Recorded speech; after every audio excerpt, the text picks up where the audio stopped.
This Sunday, NASCAR drivers are going to cross a railroad track at racing speeds. They are going to drive within feet of San Diego Bay.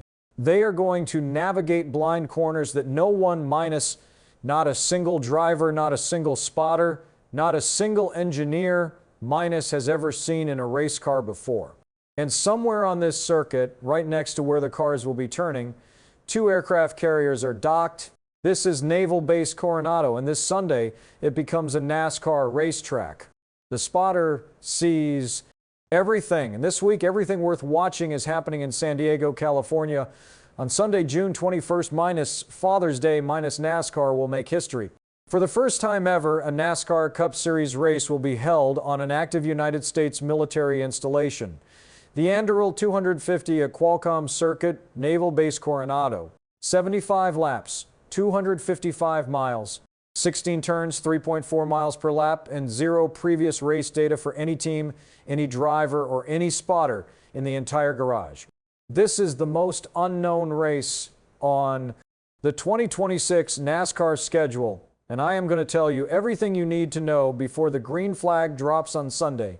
Let's start with the track itself, because if you have not seen the layout of the Qualcomm Circuit, you need to. NASCAR's own release described it with 2 words: declassified drawings. And when you see what they built, you understand why this is not a traditional road course like Watkins Glen or Road America. This is not a compact city street circuit like Chicago. This is something entirely different. The Qualcomm Circuit stretches 3.4 miles, minus the longest track on the 2026 NASCAR Cup Series schedule. It has 16 turns. It begins at the Ellison start-finish line and immediately drops the field into a sequence of square-edge corners before opening out along San Diego Bay. And when I say along San Diego Bay, I mean alongside it. Drivers are going to be at racing speed with the water just feet away on one side. The track then loops back toward the interior of the base. And the airfield along the way, it crosses actual railroad tracks, mid-lap minus active railroad infrastructure that is part of the naval base.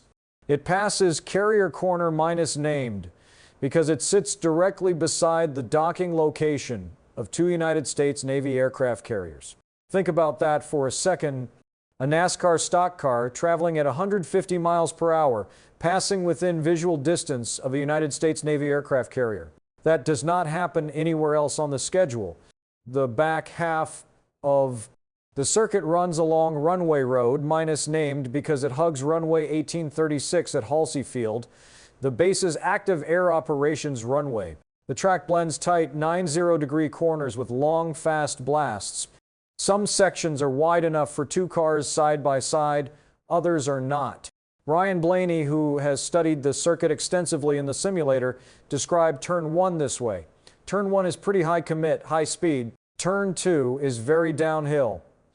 High commit, high speed, downhill, on a surface nobody has raced on before. Carson Hocevar described it as similar to Chicago minus tight, twisty, technical minus, but transitioning from streets to an airfield with different textures and aggregates on the surface.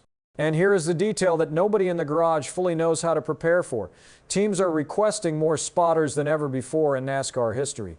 At least 3 dozen corner workers have been deployed around the circuit because of how many intricate sections and blind spots there are. 3 dozen. At a typical NASCAR oval, spotters deal with straightforward sight lines. At Coronado, drivers are going to be arriving at corners. They cannot fully see until they are already committed to the entry. That is going to produce chaos. And chaos at a brand new street circuit on an active military base in front of a crowd that has never watched NASCAR before. That is must-see television.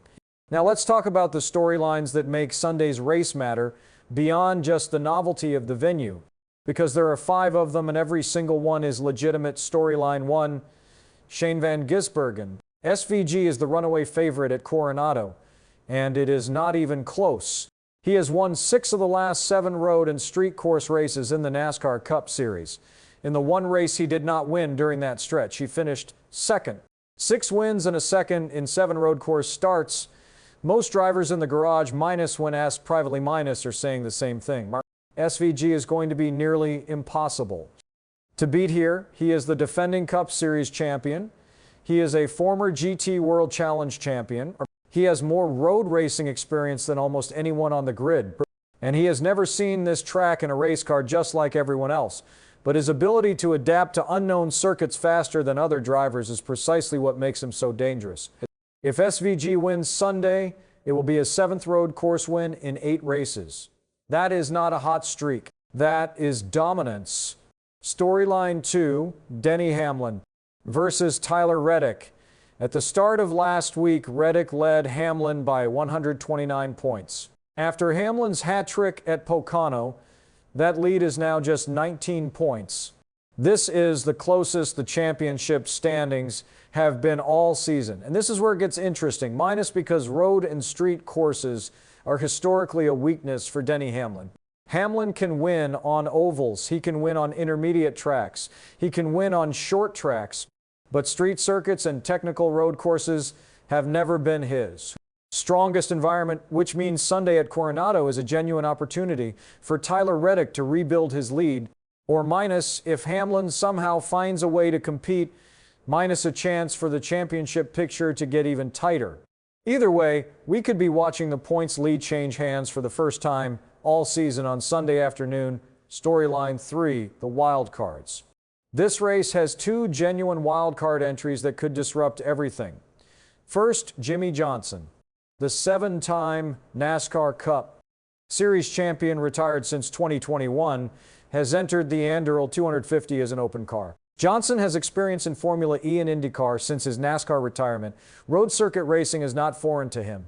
And at a brand new track where 0 laps of data exist, experience on unfamiliar circuits matters more than it does anywhere else. Could Jimmie Johnson win the first NASCAR race on a military base?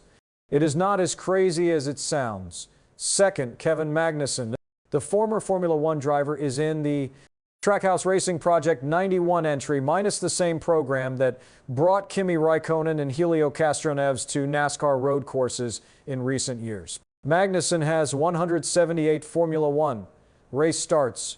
He knows how to navigate street circuits, technical corners, and unfamiliar tracks. He is also someone who absolutely does not care about making friends in the garage if he needs to make a pass. Watch for Magnussen to be one of the most talked about drivers on Sunday. Storyline 4, the chase bubble. With 10 races left before the playoffs begin, the pressure on bubble drivers is building fast. Coronado is a wild card race minus unpredictable, chaotic, 0 historical data. That means drivers who need to protect their position could lose ground fast, and drivers who have been underperforming all season could suddenly find themselves in contention on a track where no one has any advantage. This has been said before, but it deserves to be said again today. What is happening at Naval Base Coronado this Sunday is genuinely unprecedented in the history of American motorsport. A NASCAR Cup Series race on Father's Day weekend on an active United States military installation with aircraft carriers docked beside the track and military personnel in the grandstands. No data, no precedent, no blueprint, just 39 cars, 1 green flag, and history waiting to be made. Your take here is what the spotter thinks. I have covered a lot of NASCAR races on this channel. I have talked about oval tracks and road courses and short tracks and super speedways, but I genuinely do not know what Sunday is going to look like. And that is the most exciting feeling in motorsport, when nobody knows what happens next. When the fastest simulator in the world cannot fully prepare you for what is waiting in turn 1. When the best road course driver in the series, minus SVG minus, still has to figure out a corner called carrier corner, while an actual aircraft carrier is sitting right there.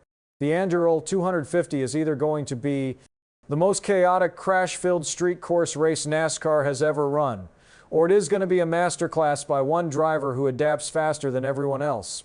Or minus, and this is the outcome. The spotter is genuinely hoping for minus. It is going to be something nobody predicted. A first-time winner, a wild card, an open car. A moment that defines this race forever. Whatever happens on Sunday, one thing is certain, nobody is going to be able to say they have seen anything like it before. So here is your question for the comments today. Who wins the Anduril 250 at Naval Base Coronado on Sunday? SVG, Hamlin, Reddick, Blaney, Jimmie Johnson, Magnussen minus, or someone nobody is talking about? Drop your prediction below. If you want to watch Sunday's race with full context minus understanding exactly why every corner, every storyline, and every championship point matters, minus subscribe and hit that bell. The spotter sees everything, even from a flight deck. See you on the other side of Sunday.